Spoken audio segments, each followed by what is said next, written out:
우리가 예배 때 성경을 세 군데 있습니다. 제1독서, 제2독서, 제3독서요. 오늘 예쁘게 성경을 봉독자가 잘 읽었습니다. 각각 제가 이제 눈으로도 이제 따라서 보고 귀로도 듣고 같이 이제 하는데, 이 말씀이 전달이 될까 하는 생각이 들었어요. 옛날 이야기이지 않습니까? 아주 오래전이에요. 그리고 종교적인 언어로 이렇게 표현되어 있습니다. 각각. 그래서 이걸 어떻게 전해야 되나 갑자기 여태까지 설교 그냥 편안하게 하다가 이거 쉬운 게 아니구나 하는 걸 다시 한번 생각했습니다. 오늘 제 이 독서가 설교의 핵심 주제입니다. 본문이에요. 베드로전서 5장 6절에서 11절입니다. 베드로라고 하는 사람의 이름으로, 베드로 사도요. 그 사람 이름으로 기록된 건데, 이제 어느 교회 가는 건지 잘 모르고요. 이게 뭘 얘기하려고 하냐, 이게 쉽지 않은 겁니다. 이게 고난에 대한 이야기를 이제 많이 해요. 베드로전서 고난 싫잖아요. 근데 고난에 대해서 얘기를 자꾸만 합니다. 여러 군데 나와요. 1장 6절, 3장 14절, 4장 12절에서 16절 쭉 많이 나오고요. 그리고 오늘 본문인 5장 8절 9절에도 고난에 대한 이야기가 나옵니다. 근데 그런 얘기를 들으면 그러려니 하고 우리가 지나가요. 그래서 이런 말씀들이 확 들어오지가 않습니다. 5장 8절 9절 이렇게 되어 있습니다. 들어보십시오. 다시 한번 읽어보겠습니다. 아주 실질적으로 그게 들리는지 한번 보시기 바랍니다. 근신하라 깨어라 너희 대적마귀가 이런 말부터 이상한 대적마귀가 뭐예요? 대적마귀가 우는 사자같이 두루다니며 삼킬 자를 찾나니 너희는 믿음을 굳건하게 하여 그를 대적하라. 그렇게 하고요. 이어서 얘는 세상에 있는 너희 형제들도 동일한 고난을 당하는 줄 압니다. 이 고난이라고 하는 것이 그 당시 초기독교의 전반적인 상황이었습니다. 신학자들은 그래서 이 베드로전서의 역사적 배경을 우리가 잘 알고 있는 네로 황제 64년 이후 그 당시 또는 도미티안 황제 96년 이때로 좀 추정을 합니다. 어느 때인지는 결정은 할 수 없어요. 이 두 사람 다른 황제들에게도 마찬가지였습니다만 이 두 사람 아주 유명해요. 기독교를 이렇게 박해했습니다. 이제 이 황제들 아래서 실질적으로 취업의 불이익을 받기도 하고요. 재산을 몰수당하기도 합니다. 그리고 때로는 로마 화제의 범인이라고 하는 그 무고한 죄명을 쓰기도 하고요. 심지어는 콜로세움 경기장에서 맹수들이나 격투사들하고 기독교인이 싸워야 되는 그런 일들도 있어요. 오늘 우리들은 베드로전서하고는 전혀 다른 시대에 살고 있습니다. 기독교 신앙으로 인해서 고난당하는 일은 일어나지 않고요. 그는 비슷한 게 조금씩 일어난다고 하더라도 아주 특별한 경우에 있다고 하더라도 일반적이지는 않죠. 이게 연결이 안 되는 거예요. 물론 이슬람교가 국교로 지정된 나라 이런 데서는 지금도 기독교 신앙 가는 것이 아주 크게 위험한 일이에요. 북한에도 교회가 있긴 있다고 하지만 종교적인 자유는 보장되지 않은 것 같습니다. 이렇게 저렇게 좀 힘들 거예요. 중국에서도 공식적인 기독교 선교는 금지되어 있습니다. 가는 선교사들이 가긴 하는데 선교사라고 하는 이름으로 활동을 못하고 어학, 연수, 강사 어느 지점에 어떤 부장 이런 걸로 가서 활동합니다. 그런 일부 나라 외에는 기독교인들이 지금 고난을 당하는 일은 별로 없습니다. 특별히 대한민국에서는 기독교인들이 오히려 헤게모니를 행사할 때가 많아요. 국회의원들 중에서 개신교인들이 상당히 많습니다. 그게 표에 도움이 되기도 하고 한지 아니면 기독교인들이 유별나게 정치적으로 관심이 많아서 그런지 하여튼 그렇게 우리나라 대한민국에서는 기독교 신앙으로 어려움받는 일은 그렇게 많지 않습니다. 조금 이런저런 얘기를 하는데 그건 엄살에 속하죠. 그래서 이 베드로전서 같은 말씀을 읽으면 실질적으로 우리에게 와닿지 않아요. 근데 그렇게 생각하는 건 오해입니다. 고난 문제는 이게 이제 고난의 영성이라고 할 수 있어요. 고난을 중심으로 한 기독교 신앙, 이런 것들은 오늘도 여전히 필요합니다. 두 가지 점에서 그렇습니다.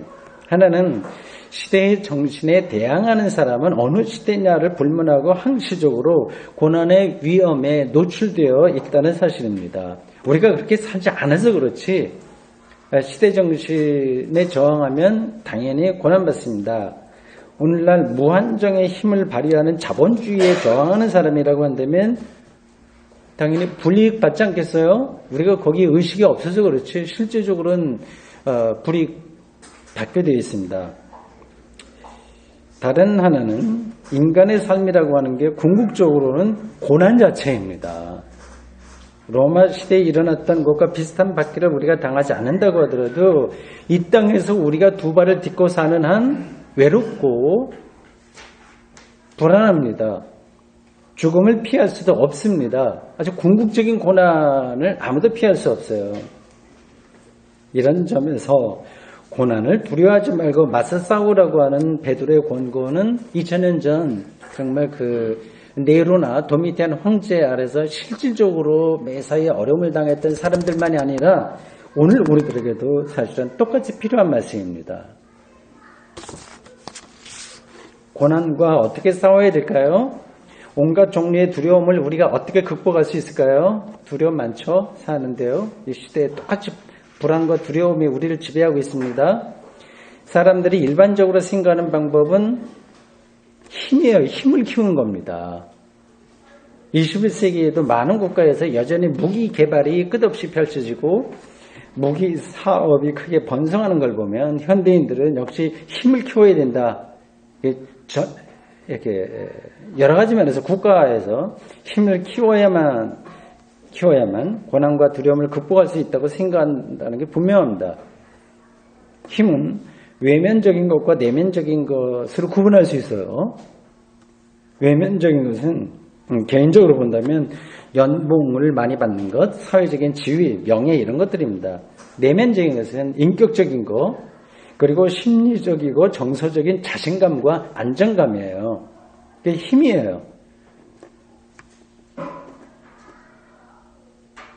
현대인들은 내면적인 것에 관심을 요즘 더 크게 두는 경향이 있어요.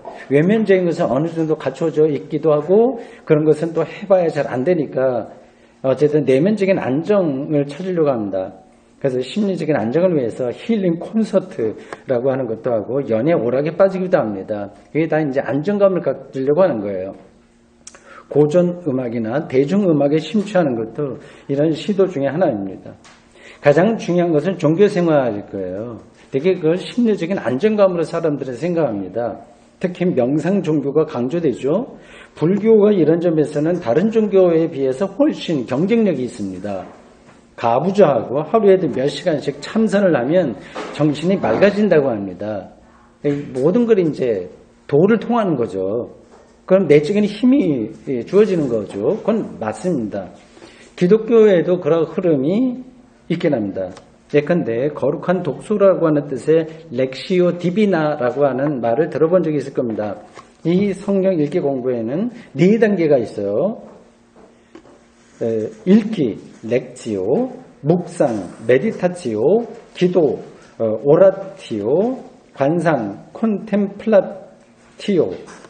그렇습니다. 이 마지막 단계, 이 관상 단계는 무아지경으로서 하나님과의 연합을 가리킵니다.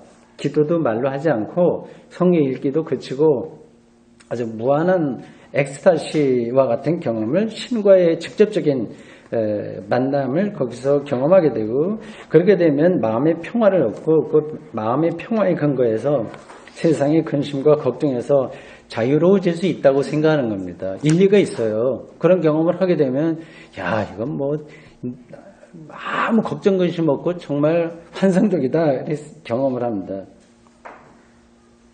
금요 심야 집회 아시죠? 금요일날 밤 늦게까지 하는 좀 부흥에 비슷한 그런 심야 집회나 CCM 콘서트 집회에 참석하는 사람들도 사실은 비슷한 경험을 하는 겁니다.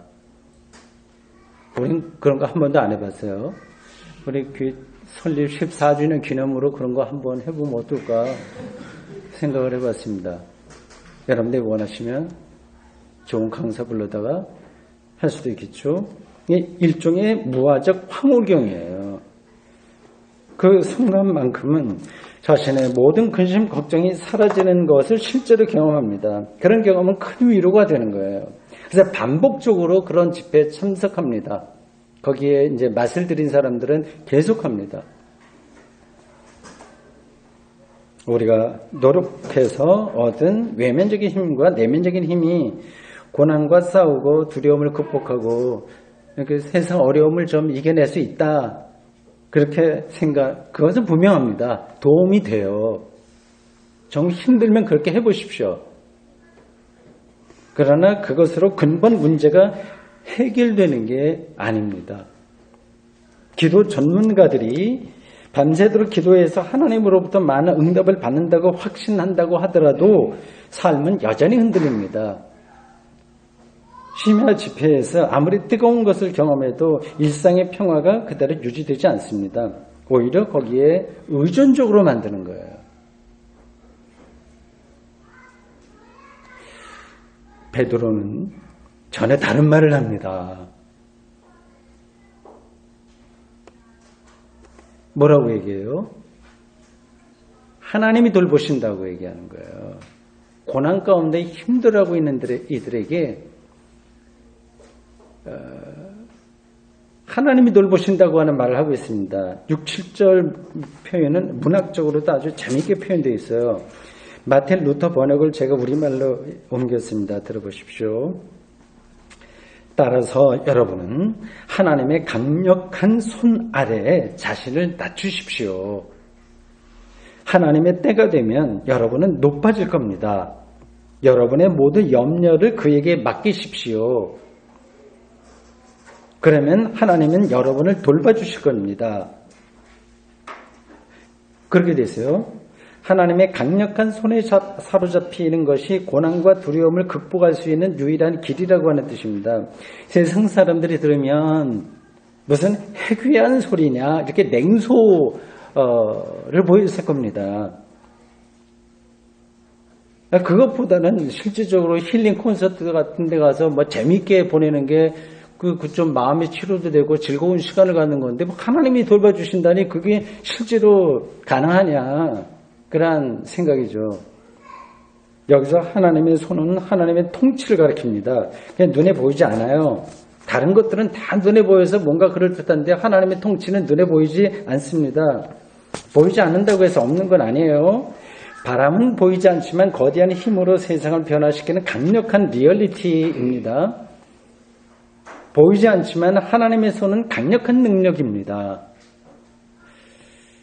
하나님의 손 아래로 자신을 낮추라고 하는 말은 하나님의 손을 전적으로 의지하라는 뜻이에요. 자신이 뭔가를 해낼 수 있다고 큰 소리 치는 게 아니라 나는 자신 있어. 나는 나를 긍정하고 내가 할 수 있는 거 해야 돼. 이런 식으로 자기 일을 드러내는 그런 큰 소리 치는 게 아니라 하나님의 다스림에 자신의 운명을 맡기는 겁니다. 이런 삶의 태도가 어떤 사람들에게는 뭐 저렇게 살아 하나님의 손에 자기를 맡긴다니 그럼 아무것도 안 한다는 얘기냐 참 소극적으로 보여요. 소극적으로 보여요. 그러나 그것이 가장 강력한 겁니다. 왜냐하면 그는 자기를 신뢰하는 게 아니라 하나님을 신뢰하는 것이기 때문에 그렇습니다. 이 두 차이를 여러분들이 명확하게 이해하지 못하면 기독교 신앙에 들어갈 수 없어요. 사람들은 자꾸만 자기를 의지하려고 합니다. 여러 가지 점에서. 그래서 그것을 확대하는데 자기의 인생을 다 바치는 거죠. 죽을 때까지 그것이 반복되고 있습니다. 우리 스스로 알듯이 사람은 믿을 만한 존재가 되지 못합니다. 자기 자신도 믿을 만한 게 못 돼요. 그래서 사람을 신뢰하면 삶의 토대가 부실해집니다.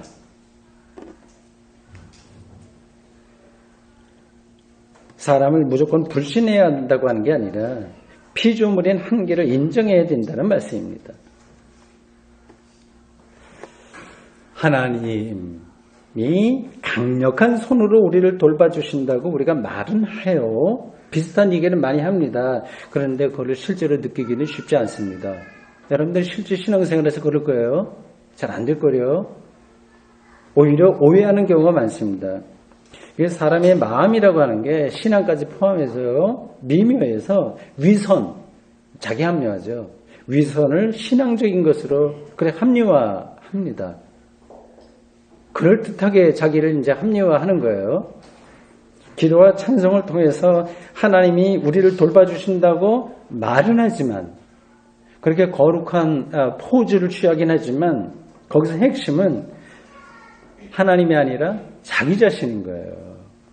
자기가 잘 되는 것에 대해 몽땅 모든 관심이 거기에 들어가 있습니다. 만약에 다른 방식으로 우리가 잘 되는 일이 있다면 그 사람은 하나님을 더 이상 찾지 않을 겁니다. 하나님이 강력한 손으로 우리를 돌봐주신다고 하는 말은 단순히 신앙 간증의 차원이 아닙니다. 심리적인 위로에 만족하는 것도 결코 아닙니다. 그것도 순식간에 바뀌니까요. 아주 근본적인 차원의 문제예요.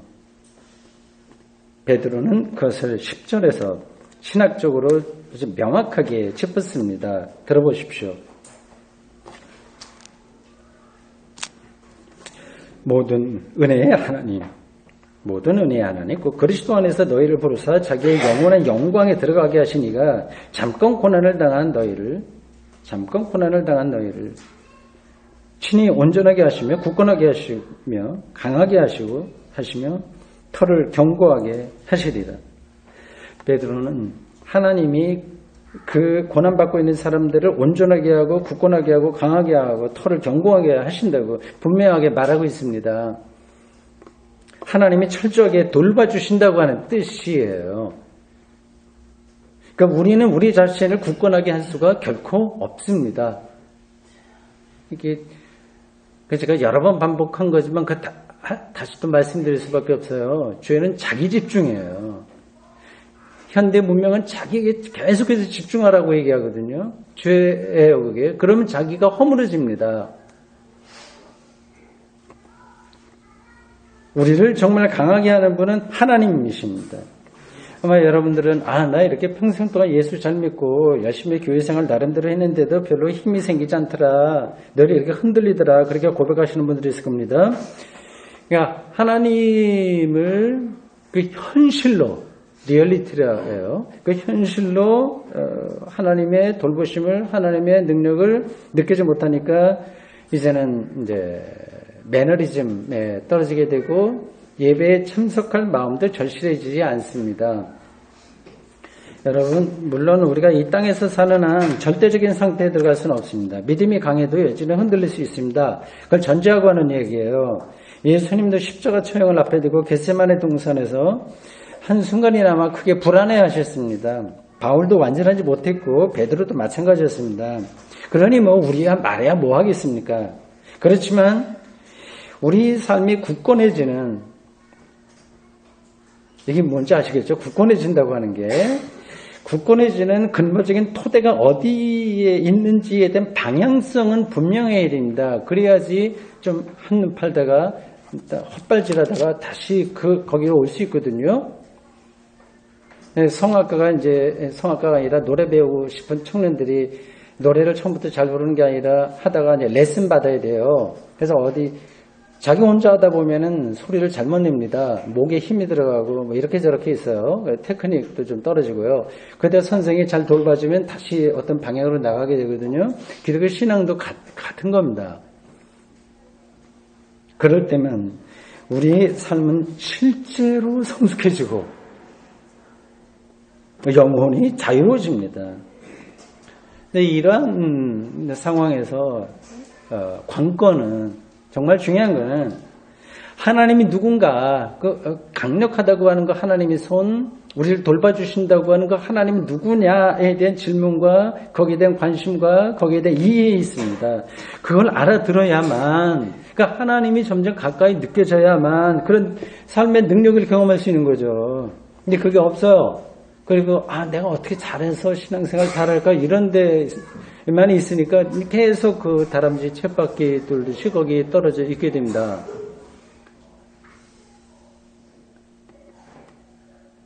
하나님이 누군가에 대해서 진정성 있게 질문할 줄 알고 거기에 답을 찾아가는 사람은 아무리 어려운 상황에서도 이제 그게 넓어지니까, 하나님과의 관계가 넓어지니까 하나님의 도움을 받을 수 있습니다.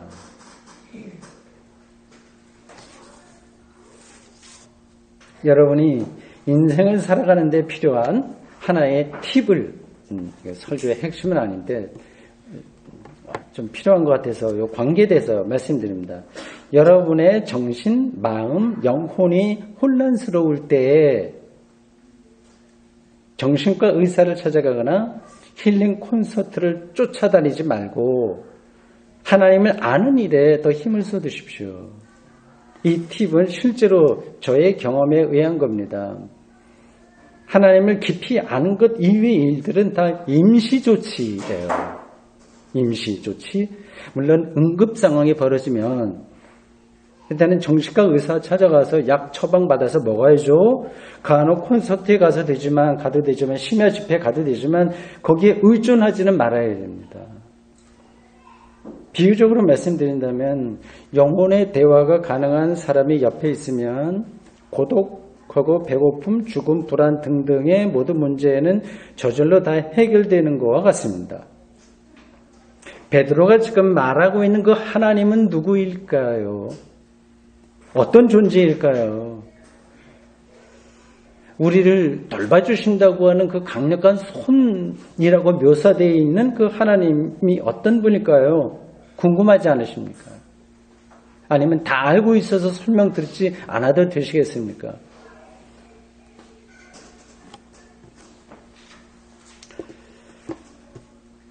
여기 본문에서 베드로는 이렇게 얘기합니다.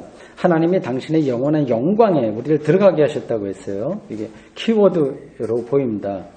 하나님의 영광, 이건 하나님이라고 하는 단어하고 똑같은 거예요. 여러분들의 성경에 읽다가 조금 혼란스러운 것들이 그게 그건데 그게 다른 건가? 이렇게 생각하다 보니까 이게 좀 성경 읽기에 진도가 잘 나가잖아요. 하나님의 영광이라고 표현된 건 굳이 다른 게 아니라 하나님 자체를 가리킵니다. 그러니까 하나님은 영광으로 존재하는 분인 거죠. 그래서 성경은 신구약 전체가 다 하나님의 영광이라고 하는 그 한 가지 사실을 말한다고 해도 잘못이 아닙니다. 저는 구약과 신약에서 각각 한 구절씩만 여러분들에게 인용해서 말씀드리겠습니다. 구약 출애굽기는 고대 이스라엘의 애굽을 탈출하는 과정하고요, 광야 미디안 광야에서의 어떤 과정들, 특별히 율법 전수 받는 것에 대한 이야기입니다. 핵심으로 그렇습니다. 율법 전수가 끝난 뒤에 모세는 출애굽기 33장 18절에서 이렇게 말합니다. 주의 영광을 내게 보이소서. 엄청난 질문이고 요구이고 기도입니다. 주의 영광을 내게 보이소서. 하나님을 직접 경험하고 싶다는 이야기입니다. 율법을 다 많이 받았지만 그것으로는 좀 미진하거든요.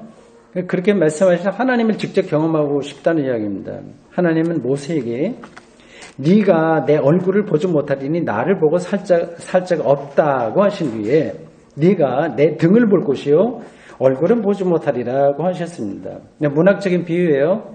그러니까 하나님 경험은 간접적으로만 가능하다는 뜻입니다. 그 이유는 살아서 경험하는 이 세상의 방식, 우리가 세상 이 방식으로 모든 걸 경험하잖아요. 이 나무가 있고 뭐 이렇게 공간 안에서 있고 그 어제가 있고 오늘이 있고 이렇게 우리는 계산하면서 세상을 경험하고 있습니다. 근데 하나님은 그런 방식으로 경험할 수 없기 때문에 나를 본 자는 죽는다. 죽어야만 나를 본다. 이렇게 출애굽기가 말하고 있습니다. 신약 누가복음 9장 28절 이하에서 변화산 이야기가 나오죠. 이제 세 사람과 예수님이 그 변화산에 올라갔다가 뭐 용모가 변하고 빛이 나고 환하게 됐다. 그 순간에 영광 가운데서 엘리야와 모세가 나타났다고 하는 이야기입니다. 그러니까 예수에게 신적인 영광이 나타났다고 하는 뜻입니다. 그냥 신화처럼 그림처럼 어떤 그 어린아이가 그릴 만한 그런 모습들로 나타나고 있어요. 그 예수에게 나타난 영광이 빛으로 경험되기도 하고요. 화산이나 구름 또는 어둠으로 경험되기도 합니다. 그러한 현상 앞에서 사람들은 말문이 닫히고 아득한 세계로 빠져들면서 거룩한 두려움에 사로잡힙니다. 생명의 가장 깊은 차원에 대한 경험입니다. 이러한 설명이 손에 안 잡히실 겁니다. 제가 설교를 하면서도 내가 무슨 소리를 하나 생각이 들 때가 많이 있어요. 우리가 일상에서 경험하는 것들과 이게 차원이 다르기 때문에 그렇습니다.